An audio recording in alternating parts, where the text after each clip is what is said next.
Happy holidays, my friends, and I know many of you are not happy with the current state of Mortal Kombat 1, and trust me, I completely understand. But we have some fantastic news to go over, along with some other news regarding the new Tremor cameo, more skins updates, a look at how to get an insane amount of seasonal currency and character proficiency, and much more. It's another big Mortal Kombat 1 update you're not gonna wanna miss. From the top, we've got some great news for all you Combat League fans out there, as Ed Boon has confirmed that a Wi-Fi filter will be coming to the game very soon. Hilariously, this was most recently brought to Boon's attention after fans held up a sign at a pay-per-view wrestling event pleading with Boon to add a Wi-Fi filter for Mortal Kombat 1. To our amusement, Ed Boon took to Twitter following this occurrence and stated that not just a Wi-Fi filter, but crossplay will be making its way to Mortal Kombat 1 soon. For those interested in knowing what a Wi-Fi filter is, this filter lets players choose whether to fight other players on Wi-Fi or from a wired connection. This toggle is really important, as generally those who play with a wired connection have a more reliable and consistent connection over the sometimes unpredictable and inconsistent Wi-Fi connections. Being able to filter players based on their internet setup is now a common feature in most modern fighting games, as Tekken 7, Street Fighter 6, Guilty Gear, and more all implement this feature. The crossplay functionality is also a highly requested feature that was initially going to launch with the game, but was seemingly removed from the game's FAQ just days before the game released. Let me know if these updates to the game's online infrastructure are important to you in the comments below, as I know I will definitely be happy with that Wi-Fi filter and of course the upcoming crossplay functionality. With the Combat Pack having recently debuted Tremor, players are, for the most part, really liking the character and his 3 unique rock-based abilities. Let me know if you've been enjoying using Tremor in the comments below, but did you know that Tremor also has a hidden brutality of his own? Thanks to Twitter user Mortal Kombat Addict, he accidentally performed a second variation of Tremor's Rock Away brutality and captured it for us to see. Normally, Tremor's Rock Away brutality showcases Tremor slamming a boulder onto the opponent's head with a sad emoji face illuminating shortly after. But in this secret variation, we see that frown turn upside down to become a smile emoji. The MK1 community quickly found out that in order to pull off this hidden brutality for Tremor, you must press down and 2 during the impact animation of Rock Away to trigger it. Not only does Tremor have hidden brutalities in MK1, but 2 other characters feature hidden finishers of which we are going to dive into right now. The recently released Omni-Man also has a hidden brutality of his own. This hidden brutality for Omni-Man is a hidden variation of the brutality You Got Boned, of which you can unlock the code upon reaching Mastery Rank 7. All you need to do is follow the You Got Boned input with the following combo, and pressing down 3 times. On the last hit of this combo, the opponent's head should pop off for the standard brutality, but players have unearthed the hidden variant of this finisher, which is done by holding both triggers and pressing down 3 times during the throw animation, which instead reveals the entirety of the opponent's exposed skeleton. The only other character that we know of so far that contains a hidden brutality is Li Mei, which is tied to her one-way ticket brutality. This brutality can be executed when the final hit comes from the opponent hitting one of Li Mei's lanterns with down back 2, with the standard one-way ticket brutality turning the opponent's head into a festive lantern. The hidden version of one-way ticket is performed by holding both triggers in addition to holding down, and while this hidden brutality appears identical for most of the sequence, once the body floats off screen, moments later the body will explode and shower down bones to the ground.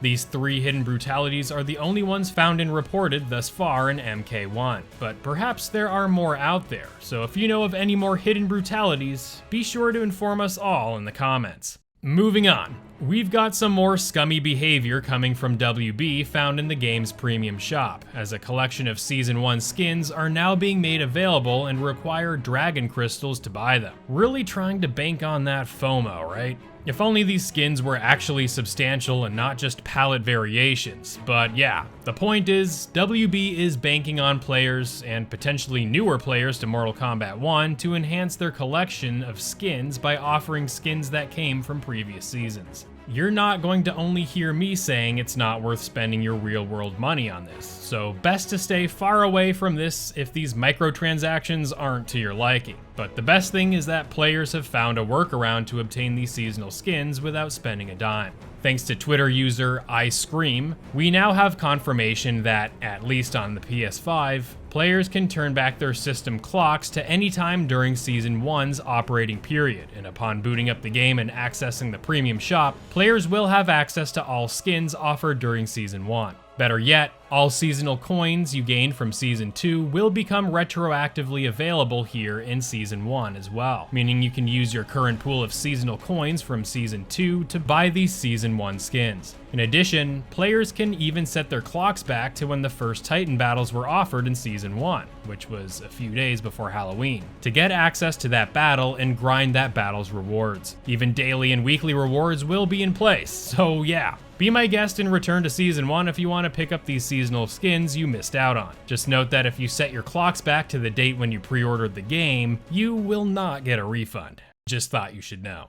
In case you were thinking about turning back your clocks for the previous season's rewards, or if you simply want more seasonal credits and profile and character mastery experience, there have been great guides and strategies made from the Mortal Kombat community who have made it very simple to max out these parameters through Season 2's Invasion Mode. Reddit user Herman Fee on the Mortal Kombat subreddit compiled a list of strategies players can use to maximize their EXP and seasonal currency gains in a detailed guide that I have linked in the description for you to view. It goes over the breakdown for rewards depending on level differences that you may come across among high-leveled fights, as well as the different types of towers found within the gateway in Invasions Mode that will net you the best gains, along with the best kinds of talismans to use to make these fights as simple as possible.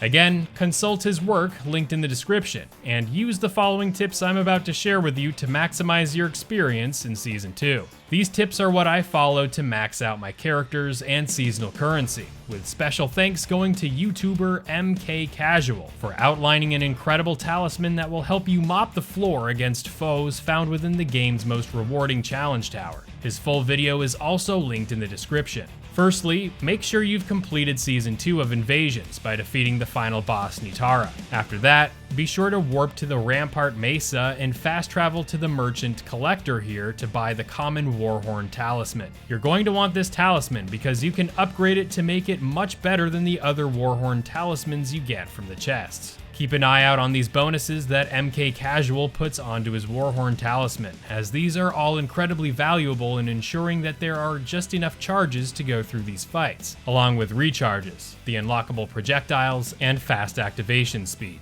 Buy the following components here to put into your talisman, and these will allow you to plow through the next several fights with this talisman you have. Next, warp to the Gateway Mesa and travel here to this tower to kick some ass, having your talisman do the majority of the work. Try to sneak in a brutality if you can to increase those EXP gains, and see your character levels and seasonal currency gains shoot through the roof, and simply rinse and repeat. Again, the full video is linked in the description, so take advantage of this before Season 2 ends in a few weeks, so that you don't have to spend a dime on these seasonal skins. Make sure to watch this video going over a detailed list of all the characters likely to come in the second combat pack, and stay tuned to the channel for more MK1 updates to come. Thank you for your continued support, and I will see you real soon in the next one.